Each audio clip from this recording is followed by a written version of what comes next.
Le désir qu'avait Grégor de voir sa mère n'allait pas tarder à être satisfait. Pendant la journée, il ne voulait pas se montrer à la fenêtre, ne fût-ce que par égard pour ses parents, mais il ne pouvait pas non plus se traîner bien longtemps sur ces quelques mètres carrés de plancher. La nourriture ne lui procura bientôt plus le moindre plaisir.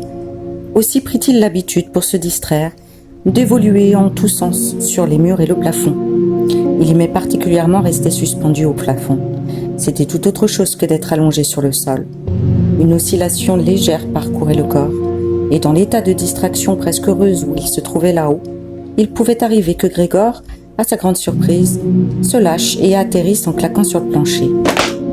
Mais à présent, il était naturellement bien plus maître de son corps qu'auparavant, et même en tombant de si haut, il ne se faisait pas de mal. Or, sa sœur remarqua sans tarder le nouveau divertissement que Grégor s'était trouvé.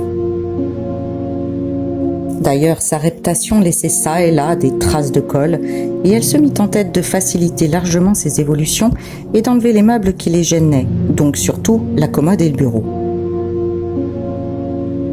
Et d'ailleurs, concluait-elle tout bas, chuchotant plus que jamais, comme pour éviter que Grégor, dont elle ne savait pas où il se trouvait précisément, n'entendît même le son de sa voix, car pour les mots elle était convaincue qu'il ne les comprenait pas.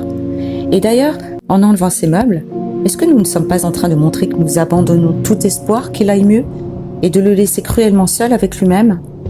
Je crois que le mieux serait d'essayer de maintenir sa chambre dans l'état exact où elle était, afin que Grégor, lorsqu'il reviendra parmi nous, trouve tout inchangé et qu'il en oublie d'autant plus facilement cette période. En écoutant ces paroles de sa mère, Grégor se rendit compte que le manque de toute conversation humaine directe, allié à cette vie monotone au sein de sa famille, lui avait sûrement troublé l'esprit tout au long de ces 2 mois. Car comment s'expliquer autrement qu'il ait pu souhaiter sérieusement de voir sa chambre vidée ? Avait-il réellement envie que cette pièce douillette, agréablement installée avec des meubles de famille, se métamorphosât en un antre où il pourrait certes évoluer à sa guise en tous sens, mais où en même temps il ne pourrait qu'oublier rapidement, totalement, son passé d'être humain ?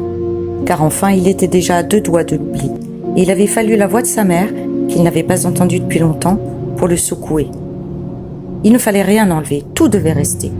Les effets bénéfiques de ces meubles sur son état lui étaient indispensables. Et si les meubles l'empêchaient de se livrer à ses évolutions ineptes, ce ne serait pas un mal, ce serait au contraire une bonne chose. Mais sa sœur était malheureusement d'un avis différent. Elle avait pris l'habitude, non sans raison à vrai dire, de se poser en expert face à ses parents lorsqu'il s'agissait des affaires de Grégor. Et cette fois encore, le conseil donné par sa mère suffit pour qu'elle s'obstinât à vouloir enlever non seulement les meubles auxquels elle avait d'abord pensé, la commode et le bureau, mais bien tous les meubles, à l'exception de l'indispensable canapé. Naturellement, cette exigence n'était pas inspirée que par un mouvement enfantin de défi, ni par l'assurance qu'elle avait acquise ces derniers temps de façon aussi laborieuse qu'inopinée.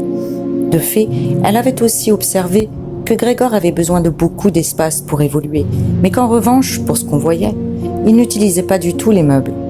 Mais peut-être que jouait aussi l'esprit exalté des jeunes filles de son âge. Il cherche à se satisfaire en toute occasion, et en l'occurrence, il inspirait à Grete le désir de rendre encore plus effrayante la situation de Grégor, afin de pouvoir dès lors en faire plus pour lui qu'auparavant. Car dans une pièce où Grégor régnerait en maître sur les murs vides, personne d'autre que Grete n'aurait sans doute jamais le courage de pénétrer. Aussi ne voulut-elle pas démordre de sa décision, malgré sa mère que d'ailleurs cette chambre inquiétait et semblait faire hésiter, et qui bientôt se tut, aidant de son mieux sa fille à emporter la commode. Eh bien, la commode, Grégor pouvait encore s'en passer à la rigueur, mais le bureau, déjà, devait rester. Elles étaient en train de vider sa chambre. Elle lui prenait tout ce qu'il aimait.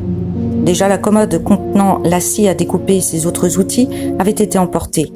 Elles arrachaient à présent du sol où il était presque enraciné le bureau, où il avait fait ses devoirs quand il était à l'école de commerce, quand il était au lycée, et même déjà lorsqu'il était à l'école primaire. Il n'était vraiment plus temps d'apprécier si les 2 femmes étaient animées de bonnes intentions. D'ailleurs, il avait presque oublié leur existence, car leur épuisement les faisait travailler en silence, et l'on n'entendait plus que le bruit lourd de leurs pas.